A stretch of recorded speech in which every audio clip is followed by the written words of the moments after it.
नमस्कार दोस्तों, क्या आपने कभी सोचा है कि आईपीएस के मुकाबले आर्मी ऑफिसर्स की लाइफ कैसी होती है और आपके लिए इनमें से कौन सा करियर ऑप्शन सबसे सही है? अगर नहीं तो हमारे साथ इस वीडियो के अंत तक बने रहिए, क्योंकि आज हम आपको life of Indian army officer versus IPS officer के बारे में बहुत ही रोचक जानकारी आपके साथ साझा करने वाले हैं। लेकिन उससे पहले हमेशा की तरह दोस्तों, अगर आप एसएसबी इंटरव्यू के लिए प्रिपेयर कर रहे हैं तो आप एसएसबी क्रैक एग्जाम्स के ऑनलाइन एसएसबी कोर्स में एनरोल होना ना भूलें। इन कोर्सेज में आपको OIR test, PPDT, psychological test, GTO, personal interview and सभी एसएसबी टॉपिक्स से रिलेटेड कंटेंट मिलता है। आप एसएसबी क्रैक एग्जाम्स की लर्निंग ऐप को गूगल प्ले स्टोर से डाउनलोड कर सकते हैं और अपनी defence exams and SSB interview की प्रिपरेशन घर बैठे कर सकते हैं। चलिए तो शुरू करते हैं आज का वीडियो। युवाओं को एक बेहतरीन करियर की तलाश हमेशा ही रहती है और इसके लिए उनके पास तरह तरह के ऑप्शंस भी होते हैं। Medicine, nursing, civil services, software, engineering, sports, military, architecture और कॉरपोरेट के क्षेत्र में तमाम लोकप्रिय करियर ऑप्शंस हैं। लेकिन करियर चूज करते समय जो बात सबसे महत्वपूर्ण होती है वो है आपका समर्पण और उस करियर से मिलने वाला रिवॉर्ड। ये पैसे के अलावा क्वालिटी ऑफ लाइफ, लाइफस्टाइल और रुतबे से भी जुड़ा होता है। ऐसे ही कुछ चॉइस युवाओं में आईपीएस और आर्मी अफसर की रहती है। लेकिन आईपीएस और आर्मी में से किसकी लाइफ ज्यादा बेहतर होती है, या ये कहें कि आपके लिए आईपीएस या आर्मी ऑफिसर्स में कौन सा एक सही करियर ऑप्शन है?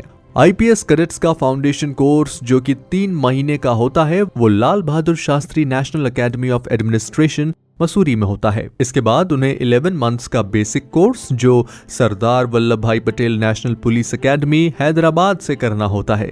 अधिकांश आईपीएस अधिकारी एएसपी स्तर पर शुरू करते हैं और एक जिले के एसपी के रूप में आगे बढ़ते हैं। इसके बाद वे कई तरह की भूमिकाएं निभाते हैं और 30 से अधिक वर्षों में पुलिस महानिदेशक रैंक तक पहुंच जाते हैं। आईपीएस अधिकारी होने का एक अच्छा हिस्सा स्टेट के इंटरनल मामलों से रिलेटेड होता है। इसके साथ ही उनको ऑफिशियल कार और अन्य सुविधाएं भी मिलती हैं। दूसरी ओर कई चुनौतियां हैं। जिले की पोस्टिंग में सामाजिक जीवन नहीं होता है। यहाँ तक कि शहरों में तैनात होने पर भी आईपीएस अधिकारी बहुत ही सीमित सामाजिक जीवन जीते हैं। ड्यूटी आवर्स बहुत इर्रेगुलर और अनप्रेडिक्टेबल हैं। जब आपकी पोस्टिंग में होते हैं तो आपको दिन में 16 घंटे काम करना पड़ता है और वीकेंड्स पर भी। आईपीएस रैंक में जितना ऊपर जाते हैं, राजनेताओं, अन्य सिविल सेवकों और जनता के साथ उतना ही अधिक संपर्क होता है।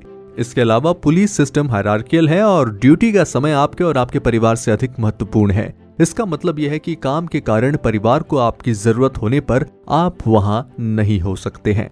एक आईपीएस ऑफिसर का काम पब्लिक पीस एंड ऑर्डर को मेंटेन करना, क्राइम को रोकना, क्राइम को इन्वेस्टिगेट करना, इंटेलिजेंस कलेक्ट करना, वीआईपीस को सिक्योरिटी प्रोवाइड करना और ऐसे काफी आंतरिक मामले हैंडल करना है।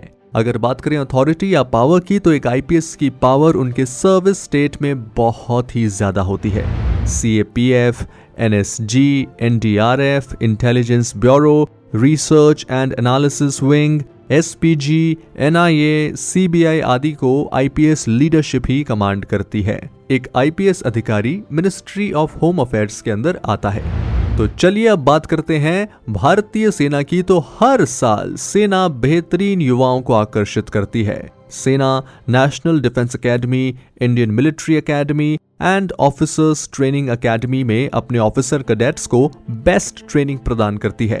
करियर स्टार्टिंग में सैलरी और अलाउंसेस एक्सीलेंट होते हैं और लेफ्टिनेंट कर्नल के पद तक कैरियर ग्रोथ लगभग निश्चित है। सेना के करियर में लाइफस्टाइल में कई प्लस और माइनस हैं। जैसे आर्मी ऑफिसर्स के लिए officers quarter, CSD canteen, club house, family के लिए housing support, education scholarship, medical facilities, transport, ration, retirement pension, allowances और अन्य लाभ शामिल हैं। आर्मी में रेगुलर पोस्टिंग्स की वजह से बच्चों को बार बार स्कूल बदलने के लिए मजबूर होना पड़ता है या फिर ऑफिसर्स को अपनी फैमिली से दूर रहना पड़ता है।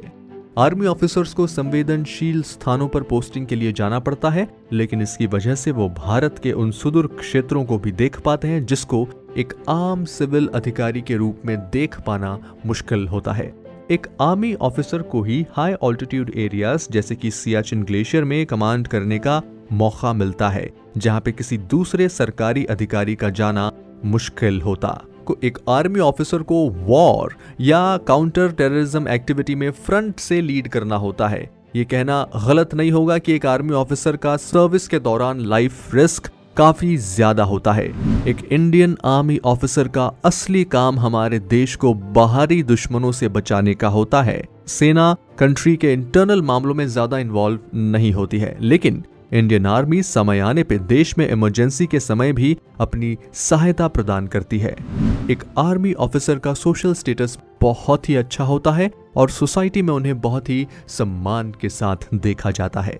एक आर्मी ऑफिसर होना अपने आप में ही बहुत गर्व की बात है। सेना को ज्वाइन करके आप एक एलीट ब्रदरहुड का पार्ट बनते हैं जो देश के लिए अपनी जान देने से भी पीछे नहीं हटते हैं। इसके साथ ही एक आर्मी ऑफिसर के सुप्रीम कमांडर प्रेसिडेंट होते हैं और ये मिनिस्ट्री ऑफ डिफेंस के अंदर आते हैं। असल में भारतीय सेना में एक ऑफिसर और एक आईपीएस अधिकारी एक बेहतर जीवन का आनंद लेते हैं और सम्मान अर्जित करते हैं। इसीलिए यदि आप अपने देश की सेवा करना चाहते हैं तो आपके लिए दोनों विकल्प खुले हैं। बस आपको अपना काम पूरी मेहनत और ईमानदारी से करना होगा। तो दोस्तों, ये थी life of Indian army officer versus IPS officer के बारे में रोचक जानकारी कि किस तरह कोई अधिकारी सुविधाओं से परिपूर्ण जीवन जीते हैं। हमें उम्मीद है कि इनके बारे में जानकर आपको मजा आया होगा और भारतीय सेना के अधिकारी के रूप में जीवन जीने का मन किया होगा।